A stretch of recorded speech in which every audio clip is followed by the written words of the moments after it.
Good morning. It is Sunday, September 2nd. I'm here at the Tri-Cove City for my land trials here, and just want to do a quick update about some of the garden projects and plants that I got going here. So yes, I am pretty sure now that I can safely and confidently identify most of the trees that I had forgot to mark when I had bought them a month or 2 months back from the nursery, and because certain tropical trees, the leaves are very similar, it's very hard to identify for the person who's not trained in botany, in tropical botany.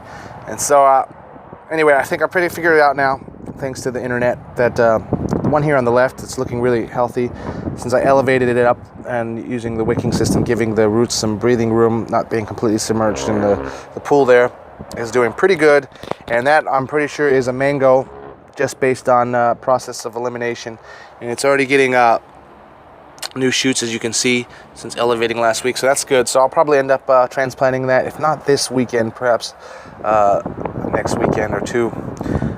Give it some time, but find a nice spot for it in an irrigated area. And then of course that would leave this one to be a mangosteen. I'm pretty sure it's a mangosteen, having talked to a friend online, and I got some more reading, but I'm pretty confident that that's a mangosteen, and it's not looking too great. The leaves aren't getting any new growth here, and I think it's mainly because it's been submerged too much, and I think I need to lift it up a little bit and give its roots some breathing room there, or just straight up transplant it and see what happens. But I'll probably end up lifting it up a little bit first.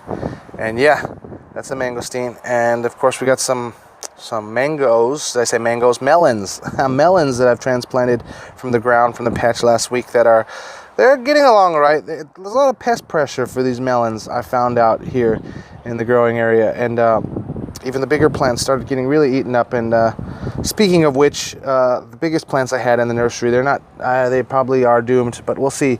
I had to remove them from their original spot in the container, just because they were planted alongside some other trees that I had transplanted already, and so it probably took a lot of stress in doing that, and they probably won't last, but that's okay. I have plenty of melon plants going in the garden right now, so I'm not too worried about it, but we'll see. But yeah, they were getting pretty big, but they were under a lot of pest pressure, a lot of, I don't know, some ants, some caterpillars, or some kind of aphids or something, just eating, a lot of spider mites eating the leaves and flowers away. And I noticed even with the flowers, maybe a natural defense mechanism, they were starting to get really hairy to keep off some of the pests. And so, but we'll see in the next week or 2 weeks if this particular plant survives. There's actually 2 plants there, but if not, it's all right. We have plenty more melons, I want to say mangoes, melons to experiment with. Okay, so leaving in the nursery, this plant over here, which I couldn't previously identify properly whether it was a citrus or a jujube, and I'm pretty sure now that it is the latter, a jujube. And what gave that away for me after reading a lot was noticing that it's actually got a fruit that's budded. Let's see if we can find it in there, so you can kind of see it in the middle there. I'll get a little bit closer if I can. Yeah, so a fruit that budded, that was the first sign, and the other sign was along the stems are little thorns. And so I'm pretty sure tangerines don't have thorns, and having looked at several pictures of jujubes online, I am pretty confident that that's a jujube tree. And it's submerged too, and so apparently I'm going to have to transplant that today, because it's not doing too well in here. Partially might be because it's too much submerged, not enough breathing room. I could just elevate it, but then again, I read that this tree loves the sun and loves the heat, so there's no point, since it's already budded and fruited on its own, of leaving it in the nursery here protected from the sun. So we'll find a nice spot for it out in the garden, which I'll show you some of the other transplants I've done. First, let me show you the melon patch that I had going outside, and I'll get there here slowly. Here, just walk around here. So I've been digging out the moat in the back, just because I want to take advantage of the soft earth during rainy season, and so it's a lot easier to dig this time. So I want to get this pretty deep. This is the highest part of my land, and so it's dried out right now, even during the rainy season. So we need apparently go at least 1.5 meters, 2 meters deep for it to have retain water year round. So slowly but surely, with some time and energy, we will be digging out, but you can see the water levels up there. Anyway, so the melon patch is doing okay. Like, there's some pest pressure out here, and it is flowering, this plant over here, but it seems to be doing all right for now. I'm not really growing anything. I'm not sure if any fruit's getting pollinated at all, but we'll let this patch go. But like I said, there's some pest pressure out here, so something really loves the melon plants out here. Oh, we even got a pest right there eating now, so that's the answer to one of them. If you can see it on camera, there's a little pest eating the leaves away. There's another one there. There's several of them here, so its leaves do attract some pests, so that would explain what's eating the leaves away here, and probably inhibiting it from flowering or pollinating. But anyway, we'll get to that. We'll address that in due course. But I want to show you the other trees that I've transplanted this weekend. I just want to show you real quick here, actually. Been digging out slowly here, but you can see the water levels come up to here. It starts to dry out here, and I've been this morning got up, started digging and just clearing as much as I can. You know, nice heavy rain period or week of rain will come and it'll fill right up. So good to dig out while I can right now, while the earth is soft and it's not too muddy. And here, yeah, that's the water levels dropping in a lot of areas, but it's still got some water. So I'll have to slowly keep on digging out. And yeah, head to the front of the land where I've done some transplants. Guess we'll start on this side here since we're already over here. Yeah, I mentioned in the last video update about the tamarind plant that I had planted that was just a seed that had dropped on the drive, and I noticed it. And yeah, tamarinds, they germinate really easily, so not sure if this one's not doing too good. Looks kind of dry, and we'll see how it will do. It's got enough access to water and nutrients around here, so we'll see if it doesn't survive. I got a lot of seedlings and saplings of tamarins that I plan to plant in the near future. So one of the first plants I did here, and this is a mangosteen. I'm pretty confident this is a mangosteen. New shoots. When I had first brought it to the land about 3-4 weeks ago, something had snapped it off. I don't know if it was a heavy wind or a storm, or a cow came and ate it off, and it was only with one leaf left. And I was like, oh no, one leaf left. So I had it nursed in the nursery, and then after elevating it from not being submerged in the pool, it slowly started growing a new shoot.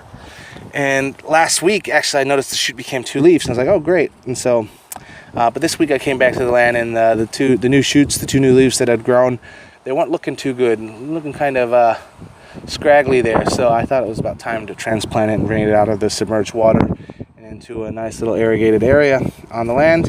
And so that's its home for now. It should do okay, but I'll keep you updated on this mangosteen tree here. And another tree I transplanted was, by process of elimination, this one is definitely a tangerine, which wasn't looking too good in the nursery, so hopefully it'll do better out here in the open elements. And yeah, it's got some yellow leafage there, but you know, with enough sun and access to the moat water and nutrients in the ground here, nitrogen should be okay. So yeah, that is a tangerine. I'm pretty confident that's a tangerine tree. And so see how long that takes. Should be, you know, as long as it survives, should be a few years before we start getting some proper edible fruit on that. And then moving on, before, I'm sure you've watched the videos, you know that this is a Galcomin variety of mango. And the Galcomin is, again, it's a hybrid that was developed from Vietnamese and Eastern Thai parent lines. I'm not sure which one was the mother and which one was the pollen, but yeah, anyway, it's definitely a GI, geographical indication protected species in Eastern Thailand now. So Galcomin is that variety, and it's doing okay since the transplant. It's not getting any new shoots crazily, but it looks like a lot of little greenery, potential shoots to come up here. And I reckon there's one that's kind of, I don't know if you can, it's focusing. So I reckon within the next week, 2 weeks, we'll see some new shoots, some new growth on this, as long as it continues on in its little healthy state there. And of course, we've got 2 dwarf varieties of coconut. Panthea in Thai is what we'll say, which basically they won't grow very high, and they will, you know, set fruit pretty low. So that's pretty good. And then also here is a plant that I had previously misidentified, thinking it was either mango or mangosteen, but not really knowing. But having studied the leaf a while, looking at a lot of photos on the internet, I'm confident now to say that this is most likely, it's a sapodilla tree, or also known as a jujube fruit. And yes, you can tell by the leaves, alone, looking at photos of the leaves of sapodilla, and as well as the bud, the shoot that's coming out there on each part. And so definitely a sapodilla, or lamut is what it's called in Thai. And so yeah, it's a tropical fruit that we'll look forward to eating in a few years' time en masse. Yeah, it should have, like I said, plenty of access to irrigation here, this water, this pond here that is going to continuously dig out while the earth is soft. And so that is my quick update here in the Tri-Cove City Trials. And yeah, we'll continue to update you on new developments. And oh, there's actually one more tree I kind of want to show you on this update. And it is this tree. This is a rose apple that I had transplanted like instantly after buying it, bringing it. Actually bought it in Phuket, transferred it, so it was under stress in the transfer process alone. And it's probably originally from this area, Phetchaburi, if not Chanthaburi, rose apples. And so ever since transplanting, I had pruned it as much as I could, but it doesn't seem, a lot of the leaves had died and fallen out when I initially transplanted it. I don't know if it was too cold or too hot or what, not out here. It's just a lot of dead leaves there. I've just put some nitrogen into the soil, a lot of weeds that I put it out, but it looks like, I'm not sure if it's new growth, so I'll just take this on this record so I can compare in future if this tree doesn't die and it survives, if some of these little green shoots are new growth or not.